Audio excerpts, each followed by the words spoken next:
Finally, the Himalayan ice has melted at Doklam, defusing a tense standoff that had threatened to provoke armed conflict between the nuclear-armed Asian rivals, with India and China agreeing to disengage at the disputed site after staying in no war, no peace mode for 75 days. The tense standoff between India and China in Doklam ended on Monday, with both sides agreeing to withdraw troops from the disputed region and the tree junction with Bhutan, in a breakthrough ahead of next week's BRICS summit in China that is likely to be attended by Prime Minister Narendra Modi. After almost 10 weeks of sustained negotiations between top-level Indian and Chinese officials, the MEA on Monday said expeditious disengagement of border personnel at the face-off site at Doklam has been agreed to and is ongoing. By the end of the day, as Indian troops withdrew from their post at Doklam, Chinese troops and their road-building equipment too were removed from the face-off site. The standoff has been on since the 16th of June, when Indian troops physically stopped the PLA from building a road on Doklam Plateau.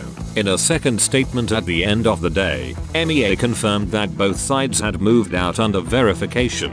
The Doklam understanding between India and China marks a significant departure by Beijing from its earlier stated position on the standoff. China had been insisting that India must withdraw its troops from Doklam before any meaningful dialogue could be held.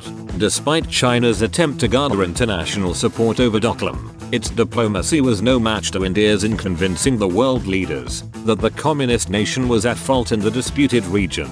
The US and the UK categorically asked China to resolve the matter diplomatically and bilaterally with India. The messages from the US and the UK came at a time when China was firm on its demand that Indian troops must withdraw from Doklam first. Later, Japan was more upfront in saying that it was China which violated the international law at Doklam. China's effort to take Nepal along also did not yield desirable result, with the Himalayan nation stating that it would prefer neutrality to taking sides over Doklam standoff. For China, Doklam is strategically unviable as its troops occupied lower ground, while the Indian army held the high hills. The Chumbi Valley of Tibet is sandwiched between Sikkim and India's ally Bhutan. So, while China tried to gain an upper hand at Doklam with the aim of acquiring strategic advantage over India's chicken neck, it failed on both diplomatic and strategic counts. FNF News Report.